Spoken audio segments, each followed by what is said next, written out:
Hello everyone. हम आज PGT marathon का जो है वो इकोनॉमिक्स का हम सेकंड वाला पार्ट जो है सेकंड क्लास करने जा रहे हैं। फर्स्ट वाले में जो था वो हमने कुछ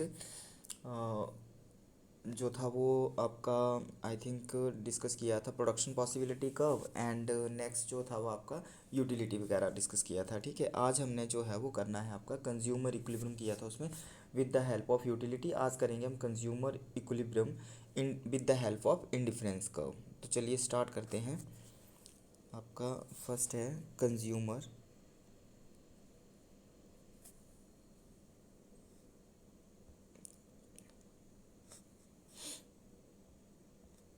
consumer equilibrium with indifference curve IC.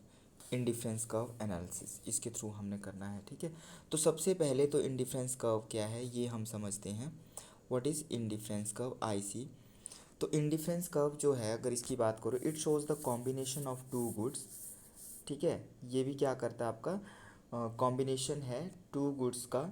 Indifference curve shows the combination of two goods a producer can sorry producer नहीं कंज्यूमर। इंडिफरेंस कर्व जो है it shows the combination of two goods two commodities offering the same level of satisfaction to the consumer. ऐसे हम इसको define कर सकते हैं। ठीक है, आईसी क्या है? It is the diagrammatic presentation. ये क्या है आपका? Diagrammatic presentation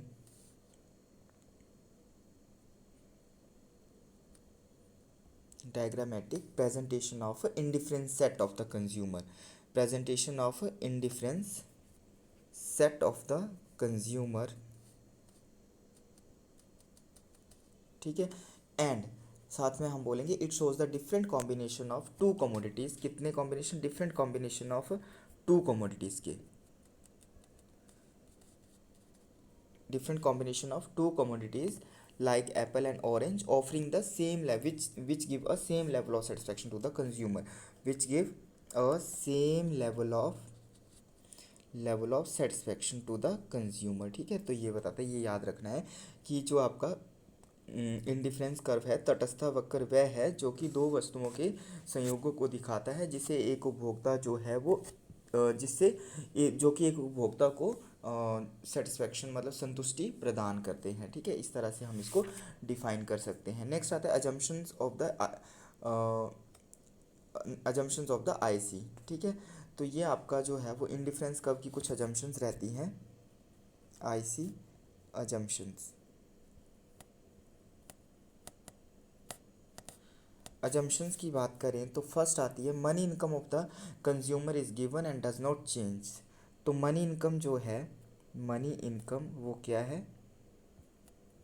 given. ठीक है, and does not change, not change. Second assumption की बात करें, the consumer spend is income on such goods which can we substitute for each other. Like मतलब कि गुड्स जो हैं वो कैसी हैं? सब्सिट्यूटेबल goods.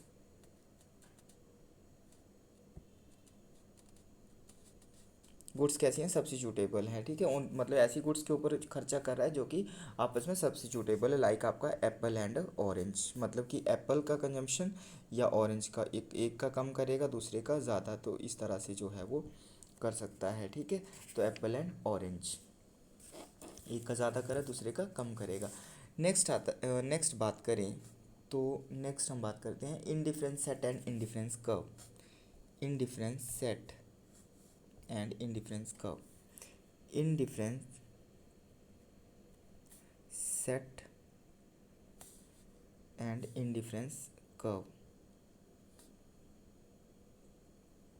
Indifference set and indifference curve की बात करते हैं। तो इंडिफरेंस सेट से जो है वो हमारा इंडिफरेंस कर्व आएगा। ठीक है, तो यहाँ पर हम जो है वो विद करेंगे शेड्यूल। यहाँ आपके कॉम्बिनेशन है, suppose A B C and D. अब यहाँ पर एप्पल और यहाँ orange.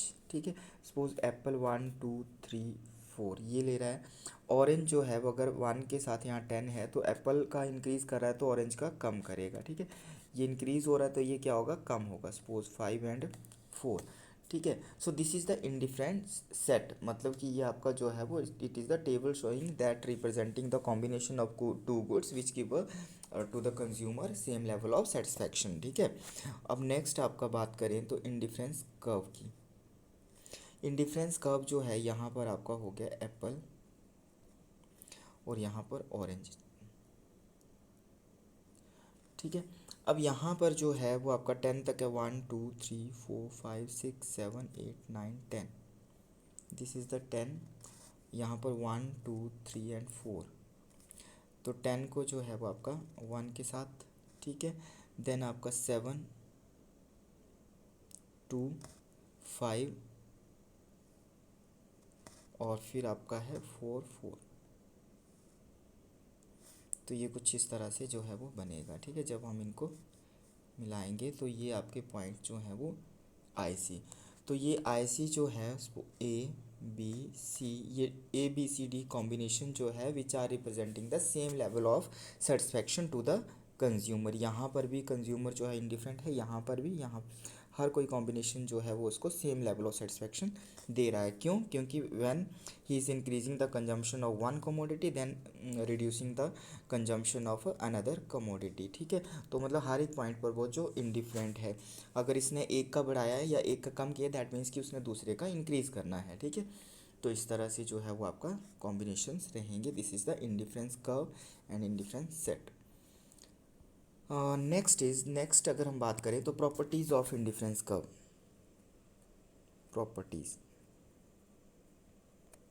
Properties of IC indifference curve. First property आती है इंडिफरेंस कर्व स्लोप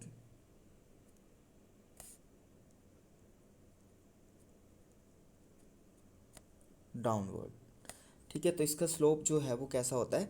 डाउनवर्ड होता है। डाउनवर्ड जो है वो आपका लेफ़्ट टू राइट इस तरह से आपका डाउनवर्ड। सेकंड प्रॉपर्टी की बात करें तो सेकंड जो आती है इसकी प्रॉपर्टी यहाँ पर ऑरेंजेस एप्पल। ठीक है। स्लोप ऑफ आईसी को हम रिप्रेजेंट कैसे करते हैं? इसको हम रिप्रेजेंट करते हैं slope of IC delta Y upon delta X. ठीक है। तो ये जो है वो इस तरह से हम लॉस अपॉन गेन भी हम इसको बोल सकते हैं। ठीक है। Next is the IC is the convex to the origin. तो ये कैसा होता है? कन्वेक्स टू ओरिजिन, मतलब मूल बिंदु एक्स की तरफ जो है वो ये कन्वेक्स है। ठीक है। इस तरह से ये जो आपको दिख रहा है ऐसे करके, ठीक, convex to the origin. Next जो है वो आपका क्यों होता है? Due to marginal rate of substitution. Convex क्यों होता है? Due to marginal rate of substitution. So what is the marginal rate of substitution? It refers to the rate at which consumer is willing to substitute one good for another good. क्या है ये? It refers to the rate on which consumer substituting consumer substitute one good to one good for the other। एक commodity को दूसरी commodity के लिए वो substitute करता है। तो so due to the margin rate of substitution the indifference curve कैसा होगा? ये कन्वेक्स टू द ओरिजिन। तो ये कन्वेक्स टू द ओरिजिन होता है। ठीक है। तो मार्जिन रेट ऑफ सब्स्टिट्यूशन की बात करें तो उसको हम रिप्रेजेंट करेंगे delta Y upon delta X. So this is the negative है, तो ये मार्जिन रेट ऑफ सब्स्टिट्यूशन जो है वो इस तरह से आएगा, यहाँ माइनस का साइन। क्लियर? तो यहाँ से भी क्वेश्चन बनता है, ये याद रखना है। Clear? So next we will talk about IC convex हो गया। नेक्स्ट प्रॉपर्टी आती है इसकी higher indifference curve shows the higher level of satisfaction. Third one is higher IC shows higher level of satisfaction.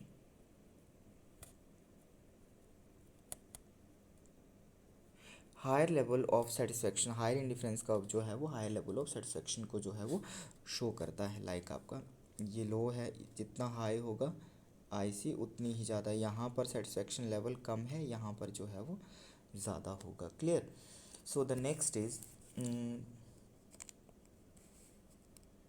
अगर इसको शो करना है तो कैसे करेंगे हम, इस तरह से हम बता सकते हैं, ठीक है। यहाँ पर जो है वो आपका हायर लेवल ऑफ, यहाँ पर ये इस कमोडिटी का ये कम है और यहाँ पर तो ये higher level of IC shows the higher level of satisfaction.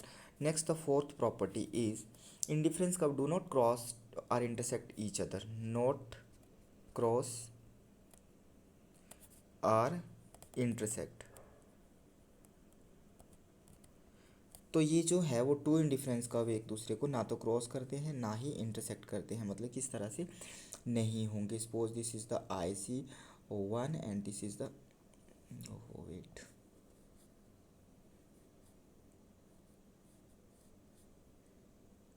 I C one I C two, ठीक है, good X and good Y. तो यहाँ पर अगर हम बात करें तो suppose like this, so this is the C point, this is the B point and this is the A point, ठीक है। तो यहाँ पर अगर हम बात करें ए बी सी, सी यहाँ पर ए इक्वल टू बी, बिकॉज ये ए की कर्व पर हैं तो उसको हम ए इक्वल टू बी है, ए की कर्व पर है, being on the same level of I C one पर हैं, ये आई सी वन पर हैं। ए इक्वल टू सी भी हम बोल सकते हैं because being on the I C two, ये दोनों आई सी टू पर हैं ये पॉइंट, एंड सच दैट फिर क्या होगा कि B equal to C. So but this is not logical, अब इसके अकॉर्डिंग बी क्या होना चाहिए, सी के इक्वल, बट ये नॉट लॉजिकल, नॉट लॉजिकल। क्यों नहीं है logical, because C is on the higher indifference curve and B is on the lower वाले इंडिफरेंस कर्व पर है। So at the point C consumption of good X is greater than the Y, यहाँ पर consumption of good x का ज़्यादा है as compare to Y, ठीक है। Consumption of Y is the same, consumption of Y मतलब Y का यहाँ पर क्या है, सेम है, बट एक्स का जो है वो यहाँ पर देखो, एक्स का सी पर, वाई का तो सेम है बट एक्स का सी पर क्या है, यहाँ पर ज़्यादा है। सो एट बी एंड सी जो है वो आपके कैसे इक्वल नहीं हो सकते, क्योंकि these are representing different, so this is not the correct. तो मतलब यहाँ पर ये है कि आई सी जो है वो do not cross or intersect the each other, अगर वो करते हैं तो इस तरह से कोई लॉजिकल सोल्यूशन हमें नहीं मिलता है। Clear. So next is I C does not touch X axis or Y axis, अगर आई सी जो है वो आपका फिफ्थ है, फिफ्थ आई सी जो है वो does not not touch X axis, x axis या फिर आपका वाई एक्सिस, ठीक है। मतलब कि ये ना तो इस तरह से होगा और ना ही जो है वो आपका इस तरह से होगा, ठीक है। अगर इस तरह से होता है that means consumer are purchasing only one commodity spending on the one commodity not the another one. So according to indifference curve it represent that the it shows that the combination of two goods, तो two goods की जो हमारी defining है वो wrong हो जाती है, वो इसके अकॉर्डिंग नहीं होता है, ठीक है। और which give a same level of satisfaction, तो यहाँ पर गुड एक्स है, यहाँ वाई, दैट मीन्स कि ये वन कॉर्नर सोल्यूशन है, और यहाँ पर आपका एक्स का ये वाई, तो मतलब आपका जो है वो इस तरह से नहीं होगा। अगर इस तरह से होता है दैट मीन्स कि not according to the defining or properties of the I C. तो ये नेक्स्ट आता है आपका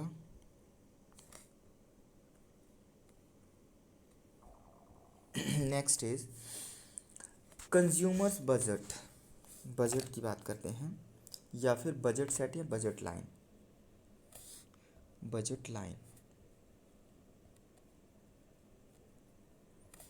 बजट लाइन, कंज्यूमर के बजट की बात करेंगे, बजट लाइन की। बजट लाइन को कैसे रिप्रेजेंट करेंगे, budget line shows the combination of two goods which a consumer can purchase, combination of two goods and consumer can purchase, या फिर combination of two goods given prices of goods and income of the consumer.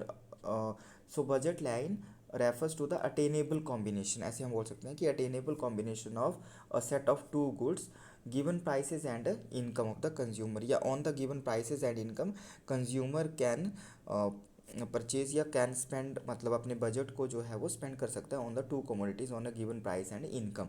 मतलब consumer के पास price given है and income है, और income और price given पर जो है वो दो कमोडिटी के ऊपर जो है वो स्पेंड करेगा, दैट इज़ द कंज्यूमर। मतलब उसको हम बोलेंगे बजट लाइन, उसको जब हम ग्राफ में रिप्रेजेंट करेंगे that is the budget line. And budget set, जब वो इनकम और प्राइस पर जो है वो अपने बजट को सेट करेगा, कितना वो खर्च कर रहा है दोनों के ऊपर, that is the budget set.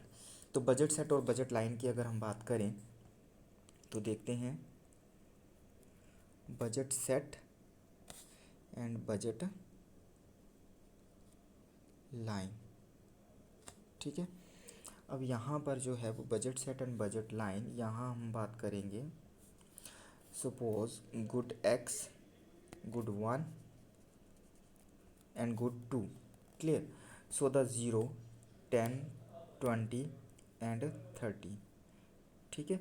And यहाँ पर गुड 2 का वो परचेज़ कर रहा है सपोज 60, 40, 20 एंड 0, मतलब कि 0 क्यों, जब 0 इसका है तो मतलब जब मैक्सिमम यहाँ परचेज़ कर रहा है तो दैट मीन्स कि 0 होगा। सपोज कंज्यूमर हैव 60 रुपीज़, ठीक है, 60 रुपीज़ उसके पास है, और यूनिट का प्राइस जो है वो कितना है यहाँ पर, यहाँ रुपीज़ 1 है, और यहाँ पर रुपीज़ जो है वो सपोज 2 है।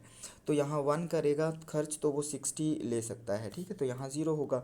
देन वो यहाँ इंक्रीज़ करेगा तो 10 टू ज़ा 20 यहाँ चले गए, और कितने 40 यहाँ, 40 प्लस 20 60, उसका बजट कंप्लीट हो गया। तो given budget, given income and given prices के ऊपर जो है वो इस तरह से अपने बजट को सेट कर रहा है, ठीक है। आगे इसी तरह से 20 यहाँ खर्च हो गए, 20 टू ज़ा 40, 40 यहाँ और 20 यहाँ, 60 रुपीज़ उसके खर्च हो गए, ठीक है। तो इस तरह से अपना बजट सेट जो है वो बना के चल रहा है। नाउ द डायग्राम में देखें तो यहाँ पर गुड एक्स या गुड 1 एंड यहाँ पर गुड 2 आ जाएगी, ठीक है। सो 0 है यहाँ पर, और यहाँ पर कितना है 60, 0, तो इस तरह से आपकी बजट लाइन आएगी। सो this is the budget line of the consumer, clear. So next है आपका budget line attainable and non attainable combination देख लेते हैं हम इसमें। बजट लाइन में अटेनेबल एंड नॉन अटेनेबल, तो बजट लाइन में अटेनेबल कौन से होंगे, जो इसके इनसाइड द बजट लाइन, ठीक है, these are the attainable, feasible or attainable बोलेंगे इनको, these are the attainable combinations, और these are the non feasible या नॉन अटेनेबल, ठीक है, नॉन अटेनेबल। नेक्स्ट आता है आपका slope of budget line. Slope of budget line की बात करें तो इट रिप्रेजेंट लाइक, आपका स्लोप जो है वो इस तरह से, change in this, change in this, तो ये कितना होगा, चेंज डेल्टा वाई, ये है आपका delta X. So the slope of budget line it will be equal to slope equal to क्या होगा, ये delta Y upon delta X, clear. So the slope of budget line जो है वो आपका delta Y upon delta X जो है वो होगा। नेक्स्ट आता है आपका पी एक्स पी वाई भी, हम इसको जो है वो लिख सकते हैं। Next is budget line slope downward. Budget line का स्लोप आपको कैसा दिख रहा है, डाउनवर्ड है, ये सबको पता है, ठीक है। अब बजट लाइन शिफ्टिंग की बात करते हैं।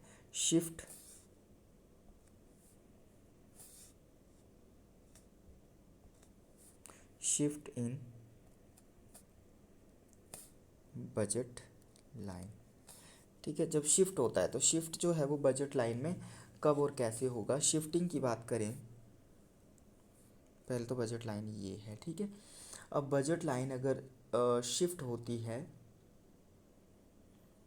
तो आपका एक तो राइट वर्ड होगा, एक लेफ्ट वर्ड होगा, ठीक है। तो न्यू बजट लाइन जो है यहाँ पर, अब बजट लाइन शिफ्ट कब होगी, जब इनकम में चेंज आने पर, ठीक है। अब इनकम पहले जो था वो सपोज पहले इनकम 60 थी, नाउ द इनकम इज़ 120 हो गई, ठीक है। तो 120 हो गई तो बजट लाइन जो है वो आपकी शिफ्ट होगी राइट वर्ड, मतलब कि वो ज़्यादा परचेज़ कर पाएगा अदर कमोडिटीज़ को। अगर जो है वो 60 से बजट जो है वो 30 मतलब उसकी इनकम 30 हो जाती है तो बजट लाइन जो है वो इनसाइड अंदर की तरफ शिफ्ट होगी, ठीक है। तो इसमें यही है। अब आता है budget line can rotate. Rotate कब करेगी budget line? Rotate to the rightward या लेफ्ट। तो ये रोटेट तब करेगी ना अगर आपका मतलब प्राइस में चेंज होने पर, ठीक है। अगर बजट लाइन ऐसे है, अगर गुड एक्स का जो है वो प्राइस बढ़ जाता है, अगर एक्स है ये और ये वाई है, प्राइस बढ़ जाता है तो अंदर की तरफ, प्राइस कम हो जाता है तो बाहर की तरफ, ठीक है। तो इस तरह से होगा। और प्राइस फॉल होता है, बजट लाइन रोटेट राइट में कब करेगी? जब प्राइस ऑफ एक्स या प्राइस ऑफ वाई क्या होता है? Fall. Price of x fall हुआ तो यहाँ पर, और कम हुआ तो यहाँ। इसी तरह से फर्स्ट वाली ये है ऐसे, और आपकी इस तरह से होगी, ठीक है। प्राइस फॉल होने पर राइट वर्ड और प्राइस बढ़ने पर लेफ्ट वर्ड। क्लियर? सो इस तरह से जो है वो आपका होगा, राइज होने पर ऐसे। नेक्स्ट आता है, नेक्स्ट है कंज्यूमर इक्विलिब्रियम।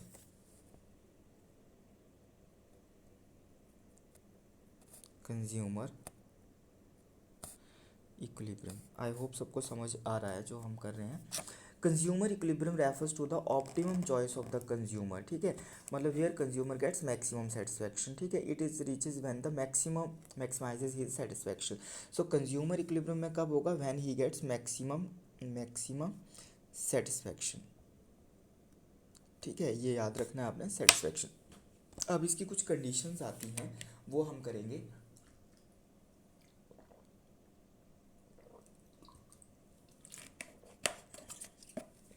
तो देखते हैं।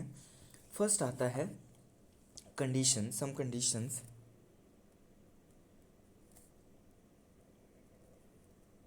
Conditions of consumer equilibrium. First is marginal rate of substitution X Y equal to price of X price of Y. That means ये क्या है आपका? स्लोप ऑफ ये आई सी है, it should be equal to the slope of budget line, ठीक है। First आपका ये आता है। सेकंड आती है कि I C convex to at the point of convex to the origin and tangent with the budget line. तो आई सी क्या होगा आपका? Convex to the origin and tangent to the budget line को वो tangent touch करता हुआ जाएगा। तो इन दो प्रॉपर्टीज़ के अकॉर्डिंग हम जो है वो कंज्यूमर इक्विलिब्रियम देखते हैं। तो ऐसे करके होगा ये, this is the budget line and this is the indifference curve, ठीक है। जहाँ पर ये टेंजेंट है, this is the point of equilibrium I C and this is the P Q is the budget line. यहाँ पर आपका गुड एक्स, यहाँ पर good Y. Clear? So the क्या है यहाँ पर इस पॉइंट के ऊपर क्या है? Marginal rate of substitution equal to price of X upon price of Y, ठीक है। Here the slope of I C equal to the slope of budget line, दोनों की स्लोप इक्वल हैं। क्लियर? और इससे बिफोर और यहाँ पर जो है वो इक्वल नहीं है। So this is the consumer equilibrium with the help of indifference curve analysis. Clear? So this was your consumer equilibrium with the help of indifference curve analysis। अब नेक्स्ट जो है वो टॉपिक करते हैं। नेक्स्ट टॉपिक आता है हमारा theory of demand, ठीक है। तो चलते हैं थ्योरी ऑफ डिमांड। थ्योरी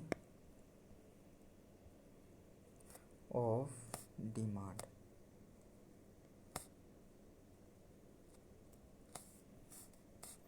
ठीक है। डिमांड की थ्योरी। तो डिमांड का कंसेप्ट करने से पहले हमारे पास आता है कि आपका वांट, डिज़ायर एंड डिमांड। तो वांट कब है, डिज़ायर कब है, डिमांड कब है, ठीक है।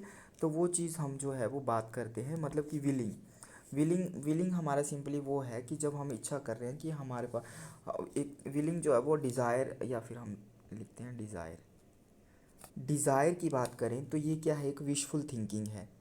डिज़ायर क्या है? विशफुल थिंकिंग है, ठीक है।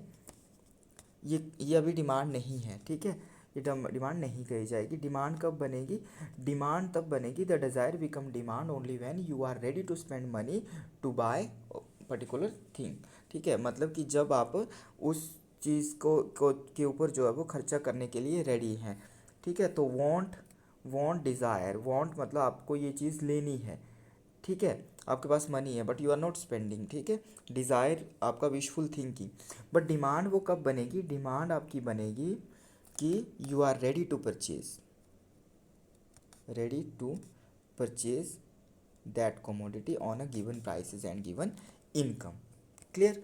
सो नेक्स्ट आता है आपका डिमांड की बात करें तो demand quantity demand and what is the difference between demand and quantity demanded?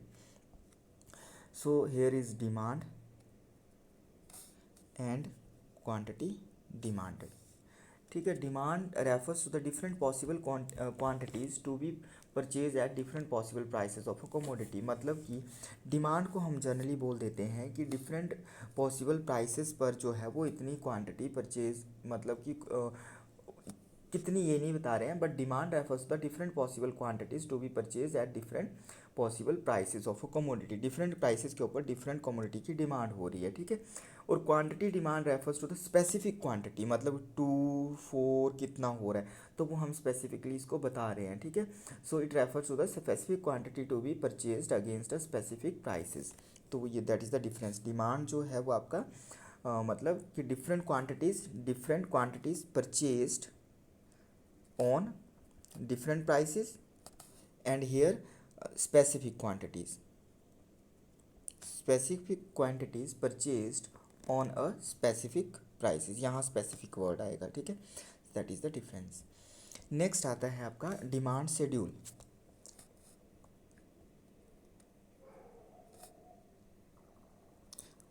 Demand schedule and demand curve, ठीक है। अब डिमांड शेड्यूल की बात करें तो डिमांड शेड्यूल जो है वो 2 तरह का है। एक आपका आता है इंडिविजुअल और एक आता है मार्केट, ठीक है। इंडिविजुअल और मार्केट डिमांड शेड्यूल की बात करते हैं। इंडिविजुअल डिमांड शेड्यूल जो है ना, it refers to the demand schedule of an individual buyer. ये किसका बताता है? इंडिविजुअल बायर, एक व्यक्ति के कंजम्पशन का, मतलब एक व्यक्ति जो परचेज करेगा, ठीक है। तो इसको हम ऐसे बता सकते हैं कि price of x and quantity demanded of x. तो यहाँ 1 2 3 4 है प्राइस, तो यहाँ पर जो है वो आपका प्राइस बढ़ रहा है एंड डिमांड क्या होगी? कम। 4 3 2 1 इस तरह से दिखा दीजिए, ठीक है। सो प्राइसेस के इंक्रीज होने पर डिमांड जो है वो क्या हो गई? डिमांड आपका क्वांटिटी ऑफ एक्स जो है वो लेस, ठीक है। मार्केट डिमांड कब बनेगा? मार्केट डिमांड बनेगा आपका, सपोज यहाँ पर प्राइस ऑफ एक्स कमोडिटी 1 2 3 4 है। सो यहाँ पर आएगा quantity X by A consumer, quantity X by B consumer, इन दोनों को मिलाने से बनेगा market demand. So A consumer purchase करता है 4 3 2 1, सेकेंड वाला करता है 5 4 3 2। सो द आपका मार्केट डिमांड क्या बनेगी? 5 + 4 9, 4 + 3 7, यहाँ पर 5 और यहाँ पर जो है वो आपका 3। So this is the market demand schedule and this is the individual demand schedule. Market demand schedule it represent the several consumer of a commodity who are purchasing given different quantities on a given prices, ठीक है, इस तरह से। So the next हम schedule के बाद बात करते हैं डिमांड कर्व की, ठीक है। तो demand curve and it's slope. Next आता है डिमांड कर्व।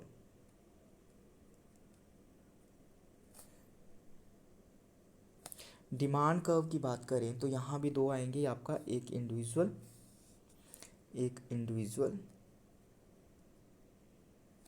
और एक मार्केट,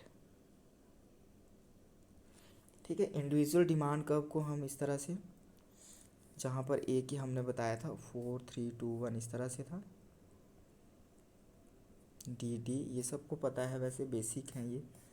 यहाँ पर प्राइस, यहाँ पर क्वांटिटी, ठीक है। और मार्केट में क्या बनेंगे? एक इस तरह से, दूसरे का यहाँ से, और तीसरे का हॉरिजॉन्टल समेशन जो होगा इस तरह से, ठीक है। तीसरे का इस तरह से, जब उस शेड्यूल से हम बनाएंगे तो ये आपका मार्केट डिमांड शेड्यूल इस तरह से बनेंगे। नेक्स्ट आता है आपका slope of demand curve. Slope of demand curve. Slope of demand curve की बात करें तो ये आता है आपका delta P upon delta Q, ठीक है। The demand curve normally slope downward होता है and indicating negative inverse relationship between price and quantity demanded, so it can be represented by minus delta p upon delta q. So now we can see here the slope of demand curve is this. So delta p upon delta q, y minus because it is negatively slope, ठीक है। Price के increase होने पर demand कम हो रही है, clear. Next आता है, नेक्स्ट इज डिमांड फंक्शन या determinants of demand. Next is demand function या फिर आपके डिटर्मिनेंट्स।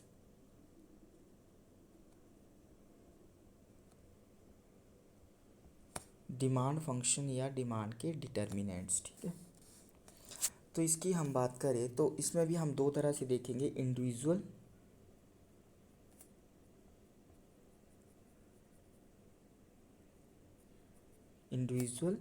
और दूसरा है मार्केट।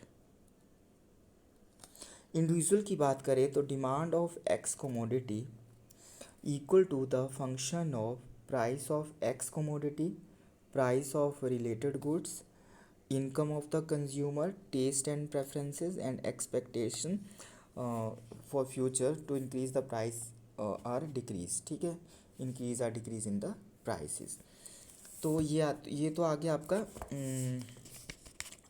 इंडिविजुअल। मार्केट की बात करें तो मार्केट डिमांड शेड्यूल में दो चीज़ें और ऐड कर लेंगे हम, सेम ये वैसे ही रहेगा, प्लस इसमें क्या आ जाएगा आपका, यहाँ आएगा नंबर ऑफ बायर्स मतलब कि population size and wide distribution of income, ये दो इसमें और ऐड हो जाएंगे, तो वो आपका बन जाएगा market determinants of market demand function या आपका मार्केट डिमांड फंक्शन बन जाएगा, क्लियर।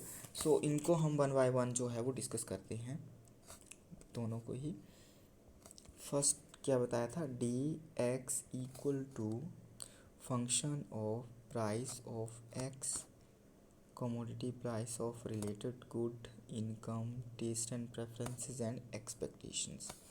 फर्स्ट आता है आपका on price, on price of the commodity. अगर कमोडिटी का अपना प्राइस इंक्रीज होता है तो क्वांटिटी डिमांडेड क्या हो जाती है, डिक्रीज, ठीक है। सेकंड आता है आपका price of related goods. Related goods को तो हम दो तरह से डिफाइन करते हैं, एक आती है आपकी सब्स्टिट्यूट, एक आती है आपकी कॉम्प्लीमेंट्री, ठीक है।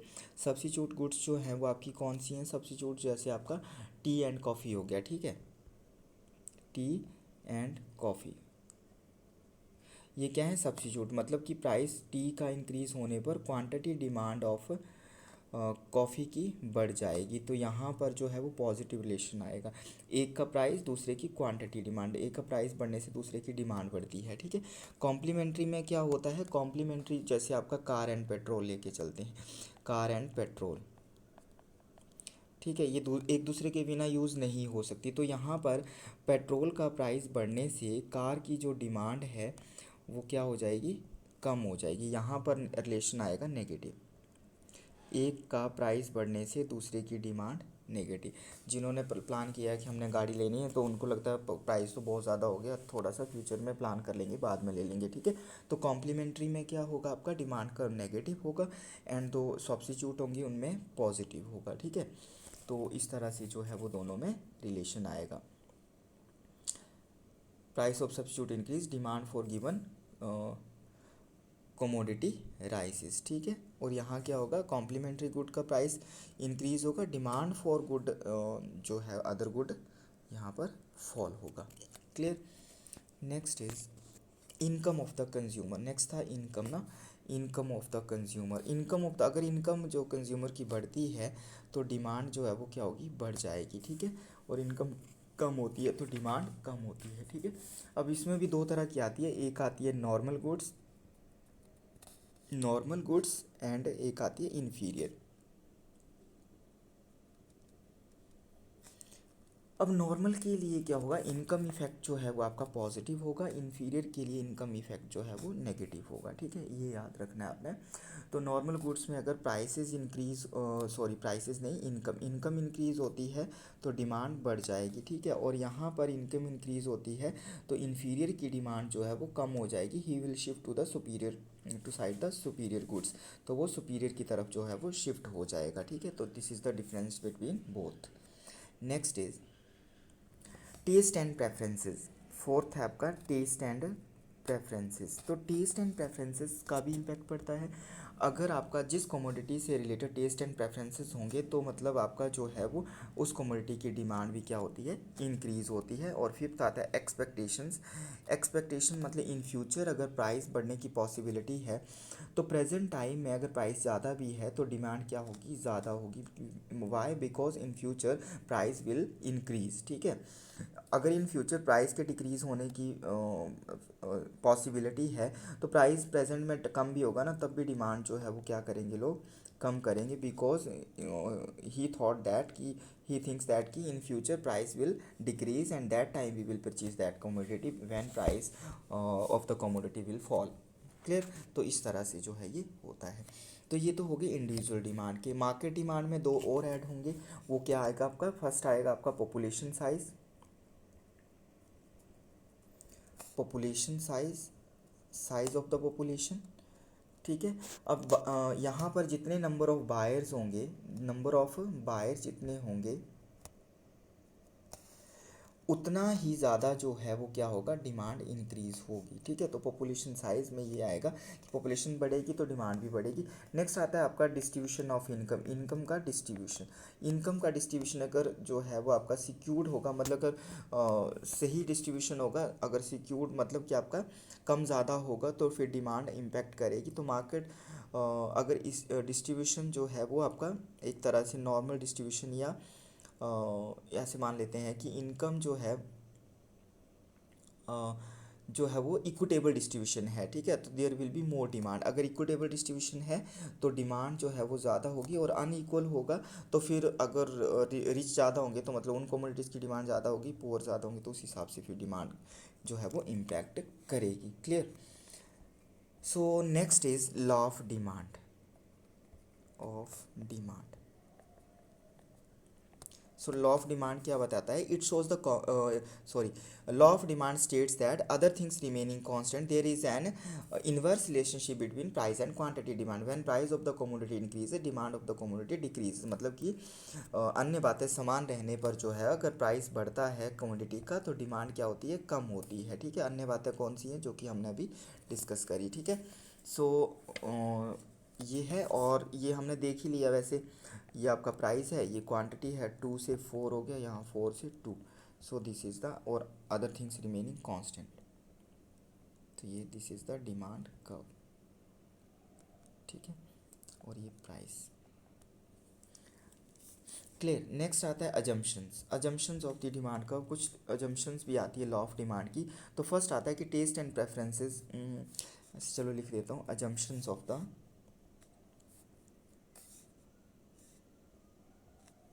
अजम्पशंस,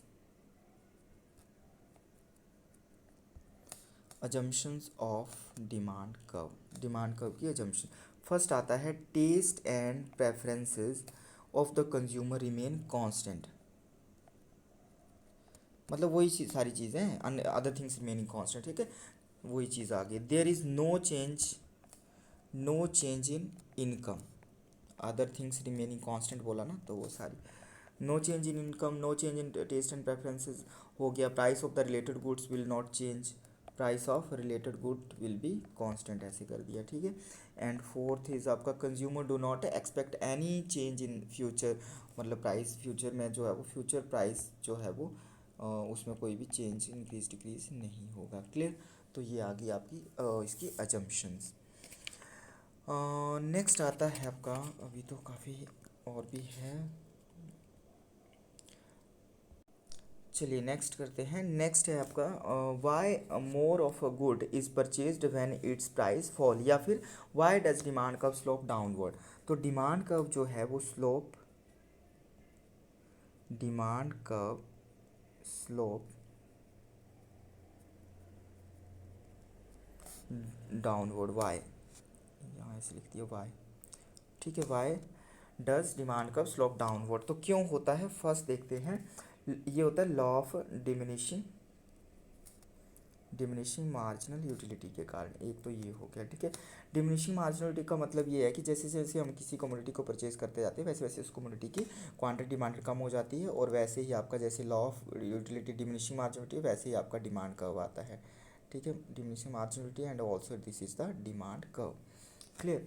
सेकेंड आता है आपका इनकम इफेक्ट।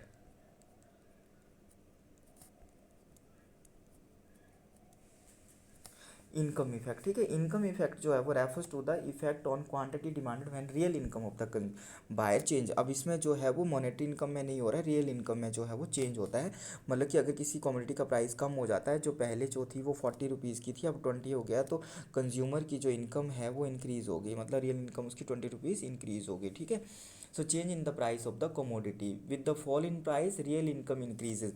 प्राइस कम होने से रियल इनकम जो है वो आपकी क्या होगी, कंज्यूमर की इंक्रीज हो जाती है, and accordingly demand for the commodity will expand and quantity demanded of that commodity will also भी इंक्रीज, ठीक है। थर्ड आता है आपका size of the consumer.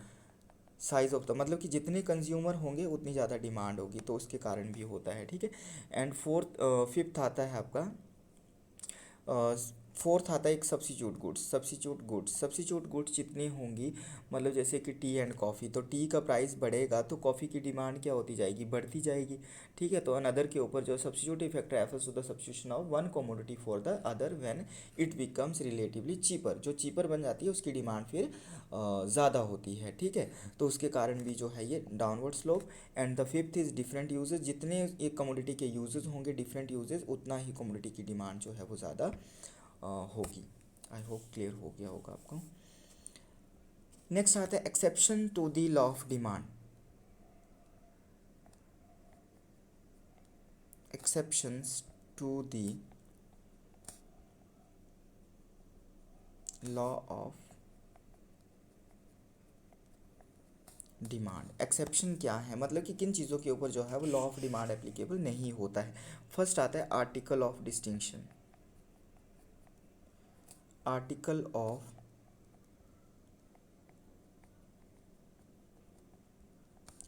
Of distinction मतलब कि ऐसी, इनको वेबलन गुड्स भी बोलते हैं। वेबलन ने दिया था ये। वेबलन गुड्स मतलब कि ऐसी कमोडिटीज़ जिनको जो है वो मतलब कि अगर उनका प्राइस जो है वो हाई होगा तभी उनकी डिमांड जो है वो क्या होती है, हाई होती है। अगर इनका प्राइस जो है वो कम हो जाता है तो फिर प्राइस कम होने पर इनकी डिमांड भी कम हो जाती है। तो दैट मीन्स कि आपका लॉ ऑफ डिमांड एप्लीकेबल नहीं हो रहा है, प्राइस के इंक्रीज होने पर डिमांड कम नहीं हो रहा ना ये। तो आर्टिकल्स आर, मतलब these articles are demanded only because their prices are very high. तो एक तो कॉज ये हो गया, ठीक है। सेकंड कॉज आता है गिफन गुड्स। गिफन गुड्स क्या होती है, these are the highly inferior goods, ठीक है। अब ये भी हाईली इन्फीरियर गुड्स है, अगर इनका प्राइसेस ज़्यादा होगा तो लोग इनको सोचते हैं कि मतलब ये जो है तभी हाईली इन्फीरियर होती है, और showing very high negative income effect होता है। सॉरी, इनमें इनकम इफेक्ट की बात करें तो काफ़ी हाई नेगेटिव इनकम इफेक्ट होता है। मतलब कि when price of such commodities fall, अगर इनका प्राइस जो है वो कम होता है ना, तो डिमांड जो है वो क्या होगी, डिमांड भी कम होती है, ठीक है। तब लोग डिमांड नहीं करते। अगर इस तरह की कमोडिटी का प्राइस ज़्यादा हो जाता है ना, तो लोग सोचते हैं कि नहीं ये अच्छी होगी, और इसकी डिमांड फिर ज़्यादा करते हैं, ठीक है। तो this is popularly known as Giffen goods and when they happen to relatively cheaper to other. मतलब सिंपली यही है कि गिफन गुड्स में क्या होता है, अगर प्राइस उनका कम है तो उनकी डिमांड भी कम होती है, अगर उनका प्राइस अगर ज़्यादा होता है तो इनकी डिमांड जो है वो ज़्यादा। मतलब कि जैसे हम एक तरह से दलिया की बात करें, ठीक है। तो जो दलिया खाने वाला है, अगर उसका थोड़ा प्राइस ज़्यादा होगा, लोग सोचेंगे क्यों ना टेस्ट किया जाए, अच्छी चीज़ होगी। मगर उसका प्राइस ज़्यादा ही कम हो जाएगा तो लोग सोचेंगे नहीं ये तो मतलब नहीं होगी अच्छी। तो इस तरह से चलता है इसमें कि आपका प्राइस ज़्यादा होने पर डिमांड ज़्यादा, प्राइस कम होने पर डिमांड कम। नेक्स्ट आता है आपका एक इरेशनल जजमेंट। इरेशनल जजमेंट का मतलब ये है कि कई बार हम ये सोच लेते हैं ना कि इस कमोडिटी का प्राइस जो है वो ज़्यादा है, दैट मीन्स कि ये कमोडिटी जो है वो ज़्यादा ही सुपीरियर होगी, अच्छी होगी, ठीक है। तो उसके कारण भी प्राइस ज़्यादा होने पर डिमांड जो है वो ज़्यादा होती है, और प्राइस कम होने पर डिमांड कम होती है, ठीक है। तो ये सारी चीज़ें जो है वो इम्पेक्ट होता है, देखा जाता है। डिमांड का slope upward when law of demand fails, तो इस कंडीशन में आपका डिमांड कर्व कैसा होगा, अपवर्ड होगा, ठीक है। प्राइस के इंक्रीज़ होने पर डिमांड इंक्रीज़ हो रही है, तो डिमांड, लॉ ऑफ डिमांड जो है वो फेल हो जाता है। क्लियर। नेक्स्ट आता है change in quantity demanded and change in demand. अब change in quantity demanded and change in demand, ठीक है। अब चेंज इन क्वांटिटी डिमांडेड जो है वो आपका change in quantity demanded, change in demand, इसको हम रिप्रेजेंट करते हैं, इसको इस तरह से हम कैटेगराइज कर देते हैं। इसको हम बताते हैं मूवमेंट अलोंग डिमांड कर्व में मूवमेंट, और यहाँ आता है शिफ्ट इन डिमांड कर्व, ठीक है। एक बात तो ये क्लियर होगी। अब मूवमेंट है तो यहाँ पर या तो एक्सटेंशन होगा या फिर कॉन्ट्रैक्शन। एक्सटेंशन में क्या होगा आपका, और कॉन्ट्रैक्शन में, एक्सटेंशन में होगा, ये किसके थ्रू होता है, caused by decrease in on price of the commodity. Extension में मतलब कमोडिटी के अपने प्राइस ऑफ एक्स कमोडिटी के कम होने से जो है वो आपका quantity demanded of X commodity बढ़ जाएगी, ठीक है। और यहाँ पर प्राइस ऑफ वाई एक्स के बढ़ने पर quantity demanded of X commodity decrease हो जाएगी, ठीक है। तो यहाँ पर आएगा आपका ये एक्सटेंशन, इसी को हम इस तरह से दिखा सकते हैं कॉन्ट्रैक्शन। क्लियर। ये जो आता है आपका, ये आता है डिक्रीज इन, यहाँ शिफ्ट होगा, या तो आपका लेफ़्ट होगा या फिर राइट, ठीक है।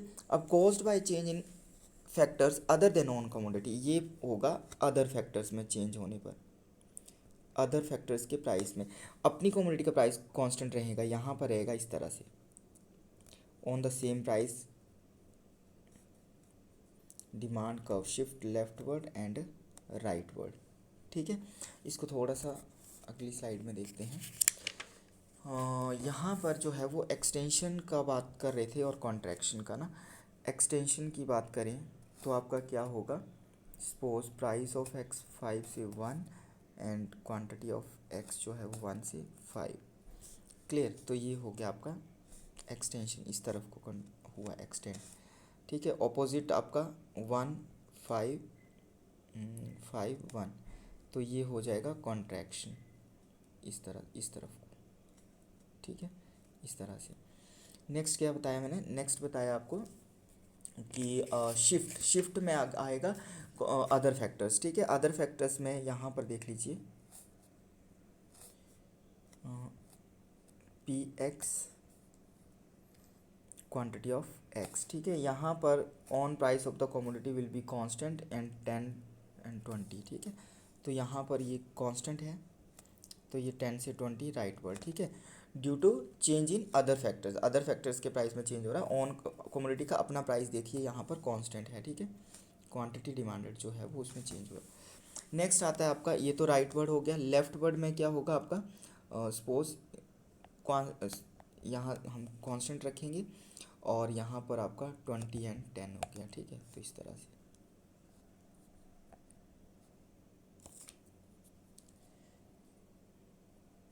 तो यहाँ आ जाएगा आपका इस तरह से, ठीक है, D1, ठीक है। इस तरह से ये आपका होगा। क्लियर। नेक्स्ट आता है cost of decrease in demand increase, दोनों हो गया ये। तो इस तरह से था आपका ये सारा। एंड नेक्स्ट आपका देखते हैं टॉपिक कौन सा है, क्रॉस प्राइस इफेक्ट। नेक्स्ट आता है क्रॉस प्राइस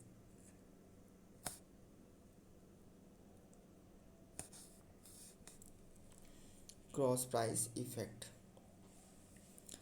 तो क्रॉस प्राइस इफेक्ट की बात करें तो हाउ प्राइस रिलेटेड गुड्स, मतलब कि इसमें क्रॉस प्राइस इफेक्ट में हम दो तरह का ले लेते हैं, एक सब्स्टिट्यूट गुड्स के लिए, एक कॉम्प्लीमेंट्री के लिए, ठीक है। तो substitute goods and complementary goods, demand for commodity in relation to price of the substitute goods and complementary.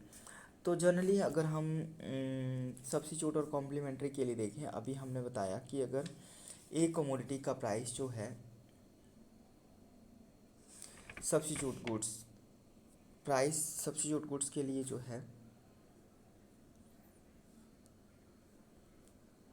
इस तरह से, अगर प्राइस जो है वो कांस्टेंट है, मतलब price of X commodity increase होता है, बट डिमांड ऑफ किसकी इंक्रीज़ हो रही है, शिफ्ट हो रहा है, ये वाई का जो है वो आपका डिमांड वाई की बढ़ रही है, ठीक है। तो यहाँ पर वाई का प्राइस जो है वो क्या है, कांस्टेंट है। इसी तरह से decrease in price of substitute goods में क्या होगा, ये प्राइस ऑफ द कॉफ़ी, ये टी एंड कॉफ़ी के लिए है, ठीक है। यहाँ पर हम लिख लेते हैं टी समझने के लिए, मतलब कि टी का प्राइस जो है वो आपका कांस्टेंट है, बट कॉफ़ी का प्राइस बढ़ गया है, तो कॉफ़ी महंगी होगी ना, टी सस्ती होगी, तो टी की डिमांड क्या होगी, शिफ्ट, मतलब कि टी की डिमांड बढ़ गई। इसी तरह से हम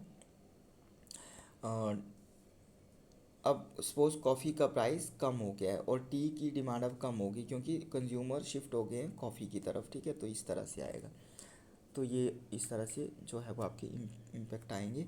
ये हो गया सब्स्टिट्यूट के लिए। कॉम्प्लीमेंट्री के लिए ऑपोजिट हो जाएगा, कॉम्प्लीमेंट्री के लिए इस तरह से हो जाएगा, पहले वाला, सेकंड वाला होगा इस तरह से, फर्स्ट वाला मतलब ये ऐसे।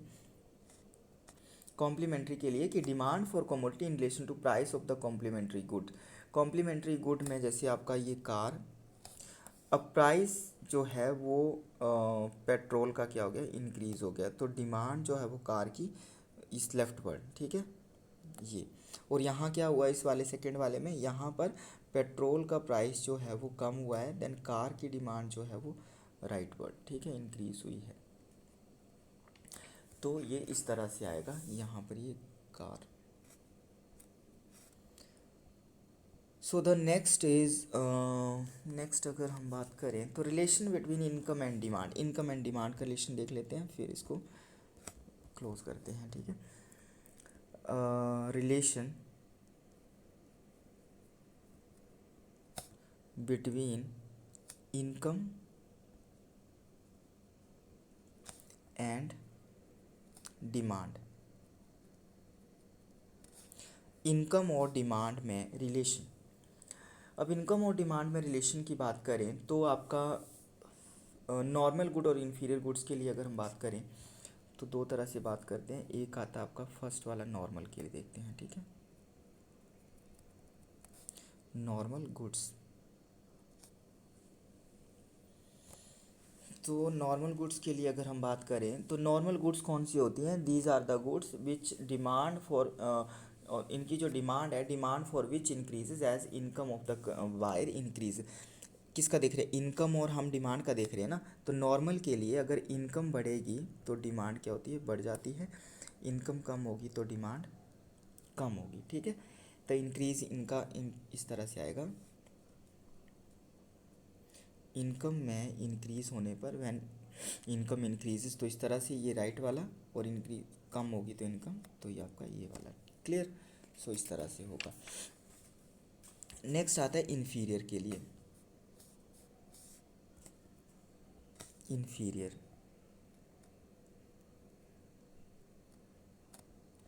इन्फीरियर कमोडिटीज़ के लिए क्या होगा, inferior goods are those goods which decrease as income, मतलब कि क्या होगा, इनकम के इंक्रीज होने पर इनकी क्वांटिटी डिमांडेड जो है वो आपकी डिक्रीज हो जाएगी, ठीक है। These are the goods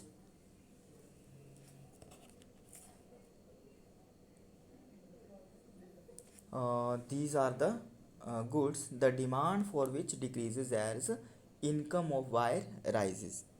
income के बढ़ने से डिमांड इनकी क्या हो जाती है, कम हो जाती है, ठीक है। सो इनकम अगर increase in income, income increase और इनकम कम होने पर डिमांड बढ़ जाती है, ठीक है। इन्फीरियर की बात करें तो इनका कर्व इस तरह से आएगा, सेम वैसे आएगा, बट यहाँ पर इम्पैक्ट यहाँ होगा आपका, ये जो हुआ है इस साइड को, ये हुआ है इनकम के इंक्रीज़ होने से, कम हो गई है ना डिमांड, और ये हुआ है इनकम के डिक्रीज़ होने से इनकी डिमांड, ठीक है, ये डिमांड है। तो इस तरह से होगा ये। So the next is, next impact of taste and preferences on demand for a commodity. Commodity की डिमांड पर टेस्ट एंड प्रेफरेंसेस की बात करें, टेस्ट एंड प्रेफरेंसेस का इम्पैक्ट,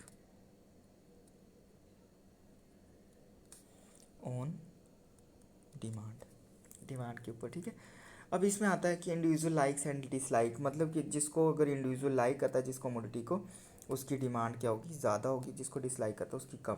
सेकंड आता है ट्रेंड्स एंड फैशन, जिस कमोडिटी का ट्रेंड्स एंड फैशन चल रहा होगा उसकी डिमांड जो है वो बढ़ती है। थर्ड आता है आपका क्लाइमेट एनवायरनमेंट, क्लाइमेट जो है वो कैसा है, अगर मतलब कि वेदर कैसा है, ठीक है, अगर विंटर है या आपका मतलब कि विंटर का सीज़न चल रहा है या फिर आपका समर, तो विंटर का चल रहा होगा तो विंटर वाली चीज़ों की डिमांड बढ़ेगी, समर का चल रहा होगा तो समर वाली चीज़ों की डिमांड जो है वो इंक्रीज़ होएगी, ठीक है। नेक्स्ट आता है एक छोटा सा टॉपिक कि favourable and unfavourable change in taste and preferences. अगर फेवरेबल डायरेक्ट ही है ये, तो फेवरेबल चेंजेस होंगे तो आपका देखो फेवरेबल चेंजेस होंगे तो आपका डिमांड कर्व जो है वो इस तरह से, favourable change in taste and preferences, ठीक है। और अनफेवरेबल चेंजेस होंगे तो आपका बैकवर्ड, अनफेवरेबल चेंजेस होने पर जो डिमांड कर्व है वो कैसा होगा, बैकवर्ड होगा, ठीक है। तो आज की क्लास में चलो एक थोड़ा सा एक चीज़ और देख लेते हैं। नॉर्मल गुड्स का आपको बताया, यहाँ पर नोट कर लीजिए ये नॉर्मल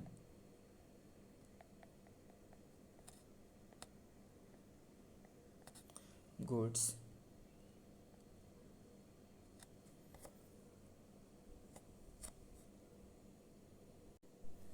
नॉर्मल गुड्स जो हैं वो is that good which income effect is positive and price effect is negative.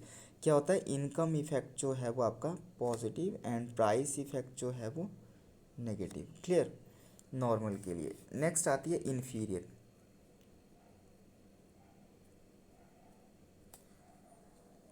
Inferior goods, inferior goods, inferior goods के लिए is that good whose income effect is negative. इसमें हम इनकम इफेक्ट कंसीडर करते हैं और वो कैसा होता है, नेगेटिव होता है, ठीक है। नेक्स्ट आती है गिफन गुड्स,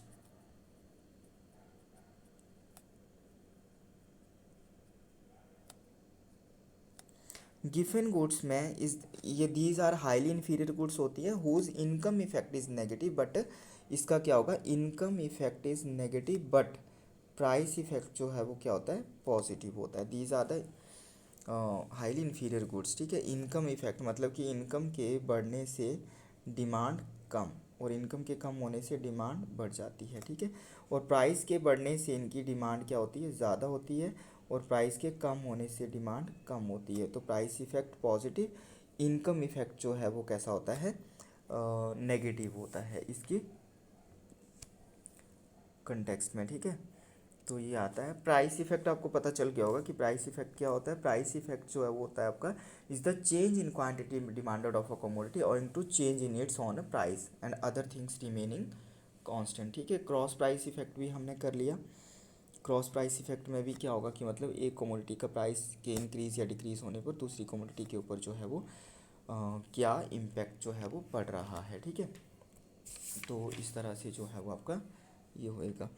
नेक्स्ट आता है, नेक्स्ट है आपका प्राइस इलास्टिसिटी ऑफ डिमांड। तो इलास्टिसिटी जो है आई थिंक क्लास जो है वो काफ़ी बड़ी हो जाएगी, तो हम जो है वो आज की क्लास में इतना ही करेंगे। नेक्स्ट जो है वो हम प्राइस इलास्टिसिटी ऑफ डिमांड और बाकी जो टॉपिक है वो अगली क्लास में करेंगे। इसी तरह से हम 4-5 क्लासेस में जो है ये सारा कवर कर लेंगे। जो भी यहाँ पर चैनल पर नए हैं वो चैनल को सब्सक्राइब कर लेंगे। Okay and thanks for watching. आज के लिए बस इतना ही। Thank you.